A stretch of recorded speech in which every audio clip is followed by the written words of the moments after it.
I would be very happy if you subscribe to my channel. Caffeine and pregnancy, how much is too much?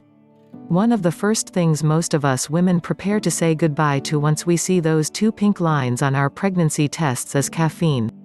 Many women will stop their caffeine habit cold turkey out of the sheer fear of doing some sort of damage to the new life growing inside of them.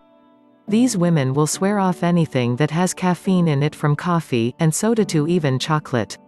Then there are some of us who will still drink caffeine but cut back.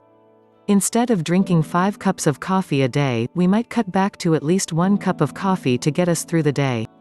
Our mothers and grandmothers will probably tell us that they drank the same amount of caffeine pregnant as they did when they were not pregnant and their children turned out fine. However, a lot more research has been done since their time, and studies are showing that too much caffeine can cause some complications such as preterm labor and/or low birth weight. So how much caffeine is too much caffeine? Doctors are telling their patients that a moderate amount of caffeine will not harm their babies. Even though caffeine does cross the placenta, anything less than 300 milligrams a day, an 8-ounce cup of strong coffee, will not do any harm. Anything over 300 milligrams puts your baby at risk, and studies have also shown that women who drink more than 300 milligrams of caffeine a day during their first trimester have a slightly higher risk of a miscarriage.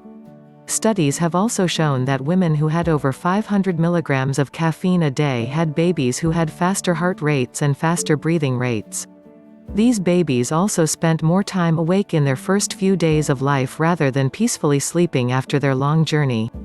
There are a number of other reasons why we women might want to cut back on the amount of caffeine we drink during pregnancy. For starters, it has no nutritional value. If there is ever a time for us to be aware of our nutritional needs, it is when we are pregnant. Second, caffeine is a stimulant which will increase your heart rate and can cause insomnia and headaches, which can put some stress on your growing little one. Third, caffeine can cause heartburn. If you have been pregnant before, you know that heartburn can be a burden to begin with, and caffeine just makes it worse. Lastly, it is a diuretic, which means it can cause you to lose fluids, which can put you at a risk of becoming dehydrated. While it is not necessary for you to give up all caffeine throughout the duration of your pregnancy, you should learn how to drink it in moderation or don't drink it at all. If you cannot handle having only 1 cup of coffee a day, then you might be better off drinking no coffee at all.